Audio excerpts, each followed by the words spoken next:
আসসালামু আলাইকুম। আবারও চলে আসছি নতুন একটি রেসিপি নিয়ে। আজকের রেসিপিতে থাকবে টমেটো সস। এই টমেটোর সিজনে আমরা বাসায় তৈরি করতে পারি এরকম মজার সসগুলো। আর কিভাবে এক বছর জুড়ে সংরক্ষণ করে টমেটো সসটা খেতে পারবেন সেই টিপসও আমি বলে দিচ্ছি ভিডিওতে। আমার রেসিপিটি ফলো করলে খুবই অল্প সময়ের ভিতরে সসটা বানিয়ে নিতে পারবেন। আজ আমাদের বাসার সামনে ওয়াজ হচ্ছে, আপনাদের সমস্যা হলে একটু মানিয়ে নেবেন প্লিজ। এখন আমি সস বানানোর জন্য এখানে 1 কেজি টমেটো পরিষ্কার করে ধুয়ে নিয়েছি। এখন আমি কেটে নেব টমেটোগুলো। এখন আমি টমেটোর শক্ত অংশটা কেটে ফেলে দেব। তারপরে টমেটোর মাঝখানে আরেকটা ফালি করে নেব।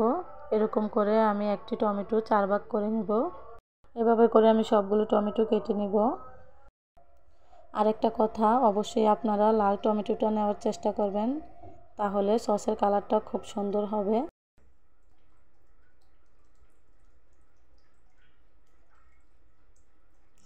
এখন আমি সবগুলো টমেটো কেটে নিয়েছি। এখন চুলায় একটি পাতিলে টমেটোগুলো দিয়ে দিচ্ছি। তারপরে দিয়ে দিচ্ছি 10টি রসুনের কোয়া, সাথে দিয়ে দিচ্ছি 10টি আদা টুকরো। এখন অল্প পরিমাণ লবণ দিয়ে আমি সিদ্ধ করে নেব টমেটোগুলো। এখন আমি টমেটোগুলো 5 মিনিটের মতো সিদ্ধ করে নিয়েছি। আমি কিন্তু টমেটোটা সিদ্ধ করার সময় কোনো রকম পানি দিইনি, এমনিতেই টমেটো থেকে অনেক পানি বের হয়েছে। এখন আমি টমেটোগুলো ঠান্ডা করে একটি ব্লেন্ডারের সাহায্যে ব্লেন্ড করে নিয়েছি। এখন আমি সসের জন্য তেঁতুলের একটি পিউরি বানিয়ে নিব। এখানে আমি তেঁতুলের পিউরিটা বানানোর জন্য কিছু তেঁতুল নিয়েছি, সাথে নিয়েছি 1 কাপ ভিনেগার। এই ভিনেগারটা দেওয়ার কারণে কিন্তু 1 বছর জুড়ে সংরক্ষণ করে খেতে পারবেন টমেটো সসটা। এখন আমি তেঁতুলের পিউরিটা ভালোভাবে হাত দিয়ে ম্যাশ করে নিব। ম্যাশ করে নেওয়া হয়ে গেলে বিচিগুলো আমি এভাবে করে চিপে পিউরিটা বের করে নিব। এই তেঁতুলের পিউরির সাথে আমি 1 চামচ কর্নফ্লাওয়ার মিশিয়েছি, আপনাদেরকে দেখাতে ভুলে গিয়েছি। এখন আমার টমেটোর পিউরির বাটিটা অনেকটাই ছোট হয়ে গেছে। এখন আমি একটি কড়াইতে নিয়ে নিচ্ছি পিউরিটা। এখন আমি টমেটোর পিউরিটা ছেঁকে নেব। এখানে আমি একটি ছাঁকনি নিয়েছি। এখন আমি অল্প অল্প করে দিয়ে পিউরিটা ছেঁকে নেব। আসলে আমার এই ছাঁকনিটা অনেকটাই ছোট হয়ে গেছে, এর জন্য আমি চিকন জালিগুলো দিয়ে সবগুলো পিউরি ছেঁকে নিয়েছি। আপনারা চাইলে নেট কাপড়গুলো দিয়েও পিউরিটা বের করে নিতে পারেন। আপনাদেরকে আমি এই ছাঁকনিটা দিয়ে ছেঁকে দেখিয়ে দিচ্ছি।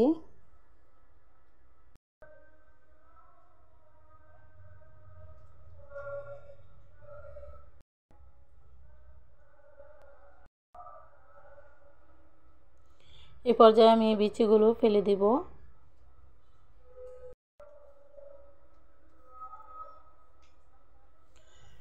এখন আমি সবগুলো পিউরি ছেঁকে নিয়েছি।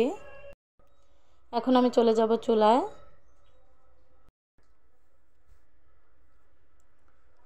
এখন চুলায় আমি একটি কড়াই বসিয়ে দিয়েছি। এখন আমি টমেটোর পিউরিগুলি দিয়ে দিচ্ছি। এখন দিয়ে দিচ্ছি তেঁতুল এবং কর্নফ্লাওয়ারের মিশ্রণটা। তারপরে দিয়ে দিচ্ছি 1/2 কাপ চিনি।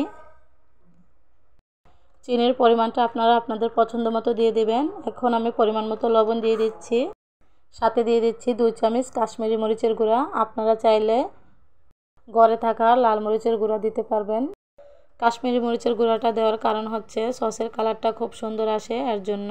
চুলার আঁচটা কিন্তু অবশ্যই মিডিয়ামের কম রেখে সসটা জাল করতে হবে। এখন আমি সসগুলো 10 মিনিট জাল করে নিব। এখন আমি সসগুলো 10 মিনিট জাল করে নিয়েছি। এই পর্যায়ে আমি চেক করে নিব আমার সসটা রেডি হয়েছে কিনা।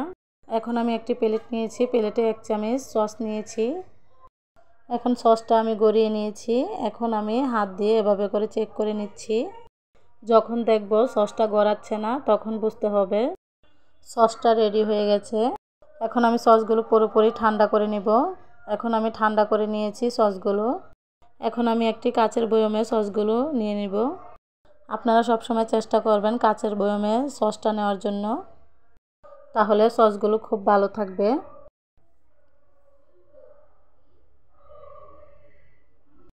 এক কেজি টমেটো থেকে আমার 1 বয়ম সস হয়েছে।